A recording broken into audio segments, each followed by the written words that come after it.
வணக்கம். துலா ராசிக்காரங்களுக்கு ஏப்ரல் மாத ராசி பலன்கள் எப்படி இருக்க போகுது அப்படிங்கிறத இந்த வீடியோவில் தெளிவாக பார்க்க போகிறோம். துலா ராசி காலபுருஷ தத்துவத்தின் அடிப்படையில் பார்க்கும்போது 7வது ராசி. வாழ்க்கை துணையை குறிக்கக்கூடிய ஒரு ராசி, கூட்டாளிகளை குறிக்கக்கூடிய ஒரு ராசி, நமக்கு சமமான நபர்களை குறிக்கக்கூடிய ஒரு ராசி. உங்கள் ராசி அதிபதின்னு சொல்லக்கூடியவர் சுக்கிர பகவான். சரி, இப்போ ஏப்ரல் மாத கிரக அமைப்புகள் எப்படி இருக்குது அப்படின்னு பார்க்குறதுக்கு முன்னாடி ஏப்ரல் மாதத்தில் எந்தெந்த கிரகங்கள் பயிற்சி ஆகிறாங்க அப்படிங்கிறத பார்த்துக்கலாம். ஏப்ரல் மாத கிரக பயிற்சிகள்னு பார்க்கும்போது செவ்வாய் பகவான் ஏப்ரல் 3ஆம் தேதி மீன ராசிக்கு பயிற்சி ஆகிறார்.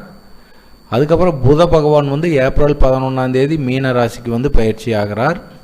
அதுக்கப்புறம் சூரிய பகவான் ஏப்ரல் 14ஆம் தேதி மேச ராசிக்கு பயிற்சி ஆகிறார்.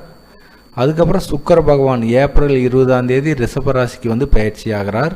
இந்த 4 கிரகங்கள் தான் ஏப்ரல் மாதத்தில் பயிற்சி ஆகிறாங்க. மற்ற கிரகங்கள் எல்லாமே அதே பொசிஷனில் தான் பயணிக்கும். சரி, எப்படி இருக்குது துலா ராசிக்காரங்களுக்கு அப்படின்னு பார்க்கும்போது என்னுடைய கணிப்பின் பிரகாரம் ஒரு அட்டகாசமான ஒரு அமைப்பில் இருக்குதுன்னு சொல்லலாம். எதை வச்சு அப்படி சொல்கிறேன் அப்படின்னா, 12 ராசிகளில் இந்த மாதிரி ஒரு அமைப்பு எந்த ஒரு ராசிக்குமே வரல. ஏன் அப்படின்னா, உங்கள் ஜென்ம ராசியை குரு பகவான் பார்வை செய்கிறார்.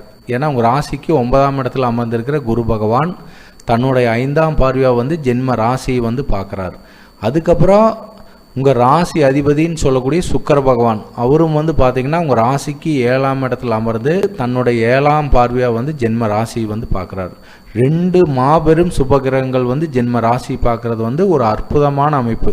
அதில் உங்கள் ராசி அதிபதியாகவே சுக்கிரன் ஜென்ம ராசி பார்க்குறது நல்ல ஒரு அதிர்ஷ்டங்களை கொடுக்கக்கூடிய ஒரு அமைப்பு தான் துலா ராசிக்காரங்களுக்கு. ஏப்ரல் மாதத்தை பொறுத்தளவுக்கு உங்களுக்கு நல்ல அருமையான பலன்கள் காத்திருக்குது. நல்ல அதிர்ஷ்டகரமான பலன்கள் இருக்கும். சந்திரன் தான் உடல் காரகன் சொல்லக்கூடியவர், மனோகாரகன் சொல்லக்கூடியவர், எண்ண ஓட்டத்துக்கு காரகன் சொல்லக்கூடியவர். காரகன் அப்படின்னா அந்த விஷயங்களுக்கு எல்லாமே அவர் தான் ஓனர். அதாவது உடம்புல ஏதாவது ஒரு நோய் தொந்தரவுகள் இருந்ததுன்னா அந்த நோய் தொந்தரவுக்கு சந்திரன் தான் காரகம். சந்திரன் நல்ல பலமாக இருந்தாருன்னா உடம்புல நோய் தொந்தரவுகள் வராது. ஒரு சில பேருக்கு அந்த சந்திரன் பாதிக்கப்பட்டிருக்கும் போது அவங்களுக்கு கெட்ட சிந்தனையாக வரும், நெகட்டிவான திங்கிங்காக வரும். இது எல்லாத்துக்குமே அந்த சந்திரன் தான் பாதிக்கப்படும் போது அந்த பலனை கொடுப்பார். இங்கே சந்திரனுக்கு 2 சுபகிரகங்களுடைய ஒளி விழுகும்போது மனசு தெளிவாக இருக்கும். நீங்கள் எந்த முடிவு எடுத்தீங்கனாலும் அது உங்களுக்கு சாதகமாகவே முடியும். உடம்பு ஆரோக்கியம் ரொம்ப நல்லாவே இருக்கும். ஃப்ரெஷ்ஷாக இருப்பீங்க, ஒரு தெளிவாக இருப்பீங்க, ஒரு குதூகலமாக இருப்பீங்க. உங்களை பார்த்தாலே நல்லா ஒரு அழகாக இருக்கும். உங்கள் ராசிக்கு 3ஆம் அதிபதினு சொல்லக்கூடிய குரு பகவான் உங்கள் ராசிக்கு 9ஆம் இடத்துல அமர்ந்து தன்னுடைய 7ஆம் பார்வையாக 3ஆம் வீட்டையே பார்வை செய்கிறார்.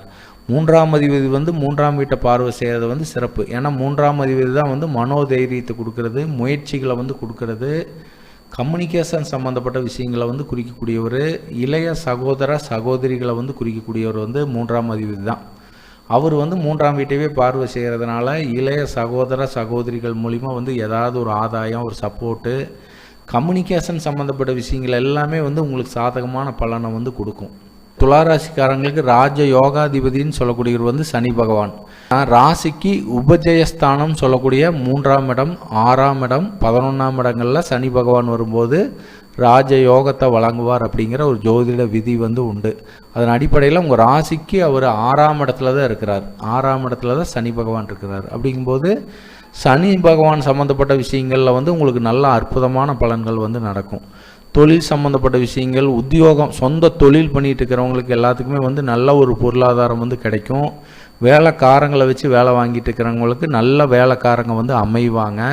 சரியாக வேலைக்காரங்க அமையாதவங்களுக்கு இந்த காலகட்டத்தில் நல்ல வேலைக்காரங்க அமைவாங்க. சொந்த தொழில் நல்ல ஒரு விருத்தி அடையிறதுக்குண்டான ஒரு அமைப்பு எல்லாமே துலா ராசிக்காரங்களுக்கு ஏற்படும். ஏன்னா 6ஆம் இடத்துல போய் சனி பகவான் இருக்கிறதுனால துலா ராசிக்காரங்களுக்கு ஏதாவது கடன் இருந்ததுன்னா அந்த கடன் படிப்படியாக குறையிறதுக்குண்டான ஒரு அமைப்பு. வழக்குகள் ஏதாவது துலா ராசிக்காரங்களுக்கு நடந்துட்டு இருந்ததுன்னா அந்த வழக்குகளில் உங்களுக்கு சாதகமாக முடியறதுக்குண்டான ஒரு அமைப்பு. அப்புறம் உடம்புல ஏதாவது நோய் தொந்தரவுகள் இருந்ததுன்னா அது எல்லாமே ரெடி ஆகிறதுக்குண்டான ஒரு அமைப்பு எல்லாமே துலா ராசிக்காரங்களுக்கு அற்புதமாக இருக்குது. கடன் இருந்ததுன்னா கடன் படிப்படியாக அடையிறதுக்குண்டான ஒரு அமைப்பு எல்லாமே சிறப்பாக சனி பகவான் ஏற்படுத்தி கொடுப்பார். ஏன்னா துளாராசிக்காரங்களுக்கு ராஜ யோகாதிபதி சனி பகவான் தான். துளாராசிக்காரங்க கவனமாக இருக்க வேண்டிய விஷயம் அப்படின்னு பார்க்கும்போது, உங்கள் ராசிக்கு தனாதிபதி 7ஆம் அதிபதினு சொல்லக்கூடிய செவ்வாய் பகவான் உங்கள் ராசிக்கு 6ஆம் இடத்துக்கு வந்து போகிறார். எப்போ போகிறார்? ஏப்ரல் 3ஆம் தேதி வந்து போகிறார். ஏப்ரல் 3ஆம் தேதி உங்கள் ராசிக்கு 6ஆம் இடத்துல போய் சனி பகவான் கூட வந்து இணைகிறார். எப்பவுமே வந்து சனி பகவானுக்கு செவ்வாய் பகவானுக்கு வந்து ஆகாது. 2 பேரும் வந்து சந்திக்கும்போது அந்த 2ஆம் இட விஷயங்கள் 7ஆம் இட விஷயங்களில் வந்து ஏதாவது ஒரு பாதிப்புகளை வந்து ஏற்படுத்துவாங்க. அப்படிங்கும்போது கொடுக்கல் வாங்கல் பொருளாதாரம் சம்மந்தப்பட்ட விஷயத்தில் கொஞ்சம் கவனம் தேவை. அப்புறம் வந்து துளாராசிக்காரங்களுக்கு வந்து கணவன் மனைவிக்குள்ளே ஏதாவது ஒரு சின்ன கருத்து வேறுபாடுகள் வந்து வர்றதுக்குண்டான ஒரு வாய்ப்பு வந்து உண்டு. துளாராசிக்காரங்க வந்து கணவராக இருந்தீங்கன்னா மனைவி மூலிமா, மனைவியாக இருந்தீங்கன்னா கணவர் மூலிமா ஏதாவது ஒரு சின்ன மனஸ்தாபங்கள் வந்து வரும். அதில் மட்டும் கொஞ்சம் கவனமாக இருந்துக்குங்க. அப்புறம் வந்து திருமண முயற்சி எடுக்கிறவங்களுக்கு இந்த காலகட்டத்தில் வந்து ஏதாவது ஒரு சின்ன தடைகளுக்கு பின்னால் அதுக்கப்புறம் அது வந்து நடக்கும். ஏன்னா முடிகிற மாதிரி போய் அங்கே ஒரு சின்ன பிரச்சனை நடந்து அதுக்கப்புறம் வந்து ரெடி ஆகும். ஏன்னா 7ஆம் அதிபதி போய் 6ல் மறைஞ்சு சனி கூட இணையும் போது அந்த பலனை எல்லாமே வந்து கொடுப்பார். அதனால் அதில் மட்டும் கொஞ்சம் கவனம் தேவை. ஆனால் என்ன இருந்தாலுமே வந்து உங்கள் ஜென்ம ராசிக்கு வந்து 2 சுபகிரகங்களுடைய பார்வை விழுகிறதுனால எந்த பிரச்சனை வந்தாலுமே வந்து உங்களை பாதிக்காது. ஈஸியாக ஜமாளிச்சுட்டு போயிட்டே இருப்பீங்க.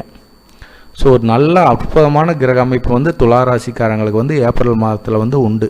துளாராசிக்காரங்களுக்கு அதிர்ஷ்டமான நாட்கள் அப்படின்னு பார்க்கும்போது ஏப்ரல் 3ஆம் தேதி, ஏப்ரல் 4ஆம் தேதி அன்னைக்கு வந்து கோச்சார சந்திரன் வந்து உங்கள் ஜென்ம ராசியிலேயே வந்து பயணிப்பார். அப்படி பயணிக்கும்போது குருவுடைய பார்வையும் விழுகும், சுக்கரனுடைய பார்வையும் வந்து விழுகும். எந்த விஷயத்தை நீங்கள் தொட்டாலும் அந்த விஷயங்கள் அற்புதமாக முடியறதுக்குண்டான ஒரு அமைப்பு வந்து சிறப்பாக வந்து ஏற்படும். அப்புறம் துளாராசிக்காரங்களுக்கு அதிர்ஷ்டகரமான நாட்கள் அப்படின்னு பார்க்கும்போது ஏப்ரல் 8ஆம் தேதி, 9ஆம் தேதி அன்னைக்கு வந்து கோச்சார சந்திரன் வந்து உங்கள் ராசிக்கு 3ஆம் இடத்துல வந்து பயணிப்பார். குருவுடைய பார்வையில் வந்து பயணிப்பார். அப்படி பயணிக்கும்போது பத்திரம், டாக்குமெண்ட்ஸ் சம்மந்தப்பட்ட விஷயங்களில் நீங்கள் ஈடுபடும் போது உங்களுக்கு சாதகமான பலன்கள் வந்து நடக்கும். இளைய சகோதர சகோதரிகள் மூலிமா வந்து அன்றைக்கி ஏதாவது ஒரு ஆதாயம், ஒரு சப்போர்ட் வந்து கண்டிப்பாக வந்து உங்களுக்கு கிடைக்கும். அந்த 2 நாட்களை மட்டும் நீங்கள் நல்ல விஷயத்துக்காக பயன்படுத்திக்கங்க. ஏப்ரல் 8ஆம் தேதி, 9ஆம் தேதி.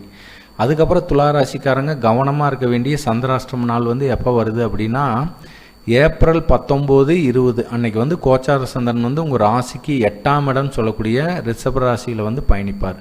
அப்படி பயணிக்கும் போது உங்களுக்கு வந்து சந்திராஷ்டமம் வந்து ஏற்படும். அப்படி ஏற்படும் போது வந்து அந்த 2 நாட்கள் மட்டும் நீங்கள் கவனமாக இருக்கிறது வந்து சிறப்பு. எப்போது? ஏப்ரல் 19ஆம் தேதி, 20ஆம் தேதி அந்த 2 நாட்கள் மட்டும் நீங்கள் எந்த ஒரு முக்கிய முடிவுகளும் எடுக்காமல் நீங்கள் உண்டு உங்கள் வேலை உண்டுன்னு இருக்கிறது வந்து சிறப்பு. யாருக்கிட்டையுமே வந்து ஆர்கியூமெண்ட்டோ வாக்குவாதமோ செய்யாமல் இருக்கிறது வந்து நல்ல ஒரு அற்புதமான பலன்கள் வந்து உங்களுக்கு நடக்கும். துளாராசிக்காரங்களுக்கு அதிர்ஷ்டமான திசைன்னு பார்க்கும்போது மேற்கு திசை வந்து நல்ல ஒரு அதிர்ஷ்டத்தை வந்து கொடுக்கும். அதிர்ஷ்டமான கலர்னு பார்க்கும்போது ஒயிட் கலரை வந்து நீங்கள் அதிகமாக பயன்படுத்துங்க. அதிர்ஷ்டமான எண் அப்படின்னு பார்க்கும்போது 6ஆம் எண்ணை வந்து நீங்கள் அதிகமாக பயன்படுத்துறது நல்ல ஒரு அதிர்ஷ்டத்தை வந்து ஏற்படுத்தும். துளாராசிக்காரங்களுக்கு வந்து வழிபாடுன்னு பார்க்கும்போது உங்கள் ராசி அதிபதினு சொல்லக்கூடிய சுக்கிர பகவானுக்கு அதிதெய்வம் சொல்லப்படக்கூடிய மகாலட்சுமி வந்து வழிபாடு பண்ணுறது, பெருமாள் வழிபாடு பண்ணுறது, அதுக்கப்புறம் வந்து திருச்சி ஸ்ரீரங்கம் போய் ரங்கநாதரை வந்து தொடர்ந்து நீங்கள் வழிபாடு செஞ்சுட்டு வந்தீங்கன்னா சுக்கிர பகவானால் ஏற்படக்கூடிய யோகங்கள் வந்து உங்களுக்கு பரிபூர்ணமாக கிடைக்கப்பெற்று நல்ல அதிர்ஷ்டகரமான பலன்கள் வந்து உங்களுக்கு அதிகமாக நடக்கும்னு சொல்லி மீண்டும் அடுத்த ராசியான விருச்சிக ராசியில் சந்திக்கலாம் நண்பர்களே. வணக்கம், வாழ்த்துக்கள்.